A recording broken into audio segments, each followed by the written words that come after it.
This is a chart of COVID-19 cases in the UK. In April, the UK's rate of new cases climbed so high that it was second only to the US. Around that time, researchers at Oxford University who were developing a COVID-19 vaccine had started planning to do a large-scale test of the vaccine in the UK. But by July, new COVID-19 cases in the country had fallen. It was good news, but it also meant the UK was no longer a good place to test a vaccine. And that's because of a crucial part of the process of testing any new vaccine, what's called the Phase 3 human trials. Before we can end the coronavirus pandemic, a vaccine developer will have to give tens of thousands of participants either the vaccine or a placebo.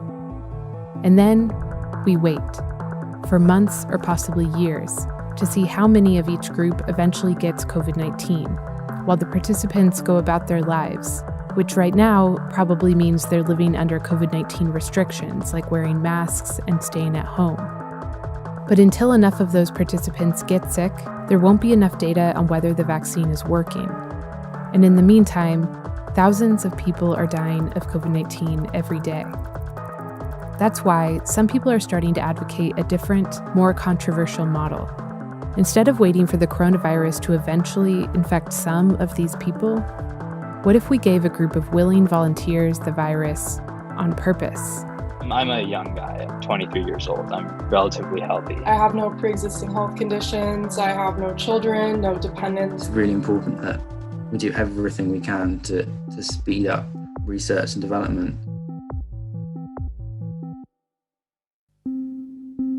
It's 2016, and this man is about to drink a test tube of the bacteria that causes typhoid.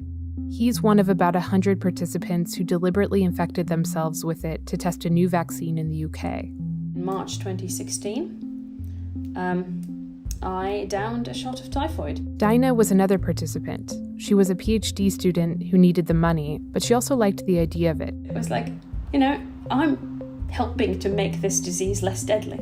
This kind of study is called a human challenge trial. And in the case of the typhoid vaccine, researchers told the New York Times that doing the challenge trial saved them 3 or 4 years.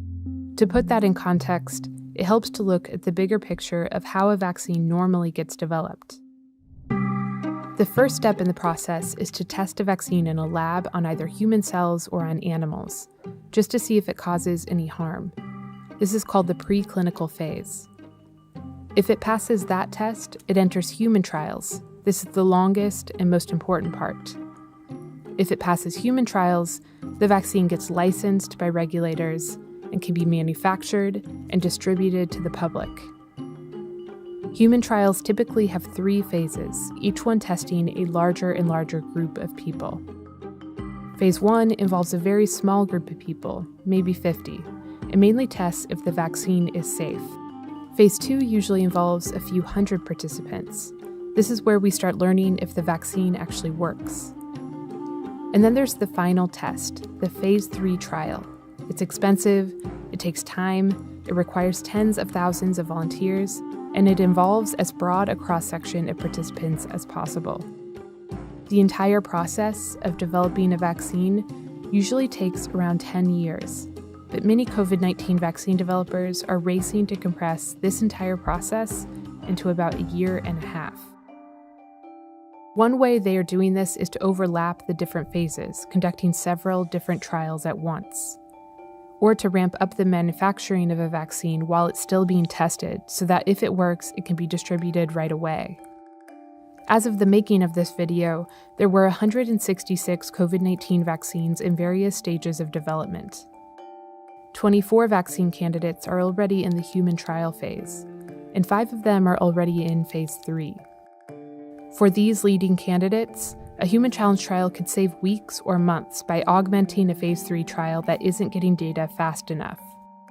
And for any of these candidates in preclinical phases, a challenge study followed by a larger-scale safety study for the vaccine could replace a Phase 3 trial altogether.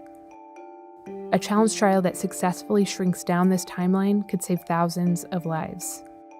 And so far, a grassroots movement has recruited more than 30,000 volunteers from over 100 countries who said they would participate in a challenge trial for COVID-19 if it happens. My moral values say that I kind of have an obligation to do what I can to help. I see it as very similar to other acts of public service, like trying to fight climate change and disastrous events that are forthcoming, that are the consequences of a lack of care. It's affecting literally pretty much every person globally. I feel like I need to do something to help. Here's the problem. Human challenge studies have been used before for cholera, typhoid, malaria, influenza, and the common cold. But there's a big, important difference that sets COVID-19 apart. For each of those conditions, we do have effective treatment so that we know, to my knowledge, no one has actually ever died in those studies. Peter Smith is one of the world's leading epidemiologists, and he was one of the first to advocate for the possibility of human challenge trials in March of this year. He says because there is no COVID-19 treatment, it limits who could participate in a challenge study. Challenge trial would necessarily be done in people who were at very low risk of serious disease. In other words, unlike in a typical phase 3 trial where you'd recruit the widest range of people possible, a COVID-19 challenge trial would produce data on a much narrower group of young, healthy people. And we don't know if a vaccine that works for that group would work for everyone. But the immediate goal is not to get a single COVID-19 vaccine that offers perfect protection. In the US, to be deemed sufficiently effective, a vaccine just has to work 50% better than not being vaccinated.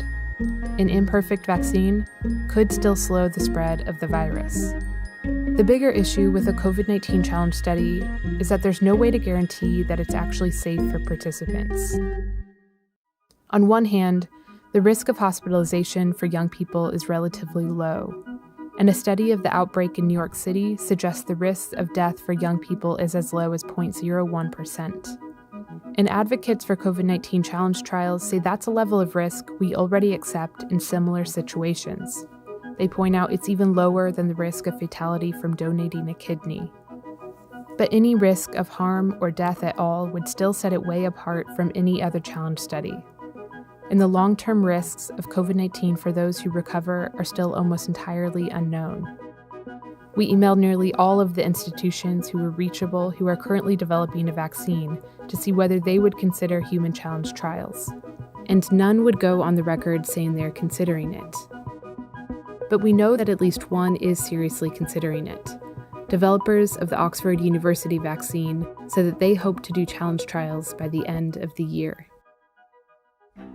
In 2016, the World Health Organization's stance on human challenge studies was that it would not be ethical or safe to use them for a disease that is virulent and has no existing therapies to treat it.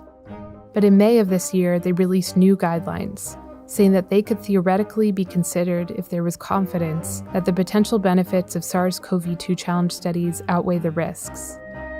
If challenge studies do reduce the time it takes to get a vaccine, those benefits are clear.